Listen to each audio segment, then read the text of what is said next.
a science challenge. So I hear that you guys have been talking a little bit about how things move. So I have a super science challenge about how things move. So first, what do we know about how things move?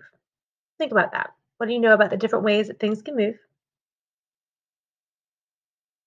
And then how can we test our ideas with a marble maze? So that's your super science challenge.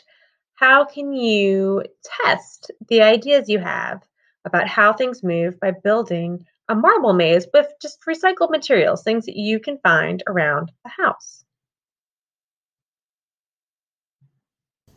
Can you tell me a little bit about what you're building? A marble maze. Cool. How's the marble going to go through it? So, what you have to do to make something go through tubes like this, you can't just drop it through. It's going to stay in one spot. Oh, you that's have to true. Lift it up so or it can go up. Oh, it can go up?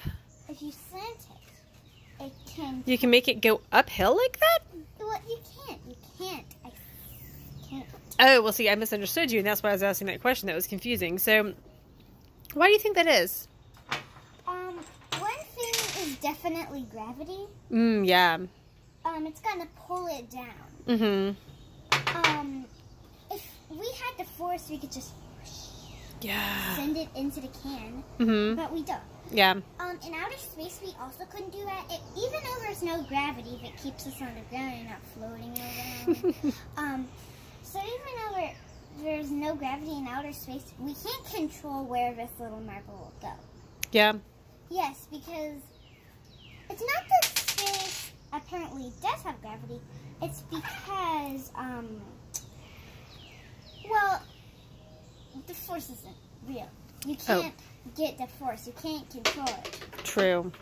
Items around the house, and you can do the same thing. I would love it if you made some sort of marble maze. And if you don't have a marble, we used a bead. You could let something else roll through it instead. Maybe you have a toy car or something else that can move and might move a little bit differently than a marble, which would be a cool comparison.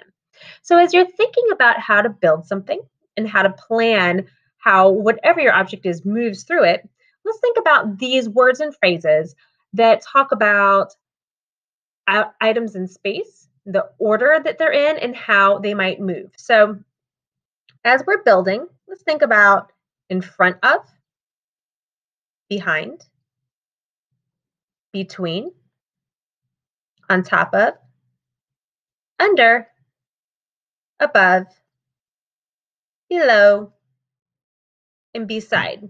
These are different words and phrases that can talk about how you put the parts of your maze together, and they can talk about how something might move through that space also. So think about using these words as you're planning it, maybe as you're asking a grown-up or an older brother or sister to help you build. I definitely helped Kinsey with building hers. She needed help with the tape, but she had to use these words to tell me where she wanted that tape to go. And think about how you would tell your teacher about this in a video where you talk about what you made. Okay, first trial. Woo, it went really fast. Why did it go so fast? Because, like I said earlier, it's straight. If Yes. it were like that, Ah. if it was slanted, Yeah. then it would be slower because it's like, I think the That sounds like a good challenge for other kids watching to try to figure out too, don't you think? yes. Yeah, so we could all think about what kinds of forces make it go faster when it's just a straight shoot whoop like that, and slower when it's slanted like that. You know the answer. Well, let's hold on to it and see if other kids can figure it out too. This will be a cool challenge. Think it'll be a cool challenge? Did you have fun doing this? I mean, like, kind of. Kind of. Well, that's better than none at all. All right. Zigzag, round and round, back and forth, fast and slow. So we talked about this a little bit as we tested Kinsey's marble maze. And the way ours was built, there's room to talk about some of these ways that objects may move, but not others.